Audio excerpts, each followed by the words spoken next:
तर बघाल अलिबाग नगर परिषदेची जी आता निवडणूक होत आहे त्याच्यामध्ये महाविकास आघाडीतर्फे शेतकरी कामगार पक्ष, काँग्रेस, इंदिरा काँग्रेस आणि आपलं उभाटा म्हणजे शिवसेना हे तिन्ही पक्ष आणि जे कोण मित्र पक्ष किंवा जे इतर जे समविचारी लोक आहेत ते आम्ही 100% एकत्र लढणार आहोत।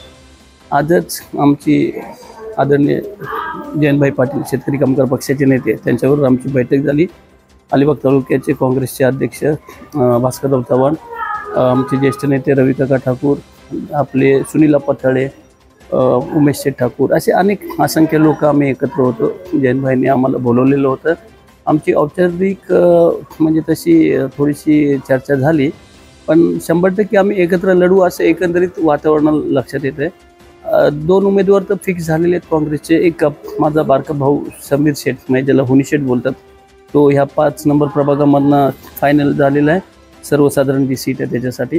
आणि दुसरा एक 7 नंबर प्रभाग आहे त्याच्यामधनं म्हणजे ज्याला अभय नाव आहे पण त्याला भाया मामुनकर म्हणून म्हणतात, तो एक झालेला आहे। आणि आम्ही एक तिसरी महिलेचं, कारण कसं आहे आपण पुरुष सर्वजण सर्व क्षेत्रात आहोत, त्याच पद्धतीने आमचे आदरणीय नेते राहुलजी गांधी असतील, प्रियंका दिदी असतील किंवा सोनियाजी आहे, तर त्यांनी सांगितले काही झालं तरी प्रत्येक ठिकाणी महिलांना पण तुम्ही प्राधान्य द्या, म्हणून आम्ही त्यांच्या इथे एक महिलेसाठी एक मागणी केलेली आहे। आणि तसं जयंतभाईंनी आश्वासन दिले की येत्या 1-2 दिवसामध्ये 2 दिवसांपूर्वी प्रशांत शेठ नाईक यांच्यासोबत देखील आमची बैठक झाली आणि तिथे देखील चर्चा झाली। त्याच्यामध्ये देखील ते बोलले की जयंतभाई आणि आम्ही मिळून प्रयत्न करतो। तर मी त्यांना काय सांगितलं, ह्याच्या आधी 17 नगरसेवक होते अलिबाग नगरपालिकेला आणि आता 17ची ती संख्या 20 झालेली आहे। आम्ही जास्ती काही कोणतं मागत नाही, वाजवीच आहे आम्ही जे मागणं आहे ते।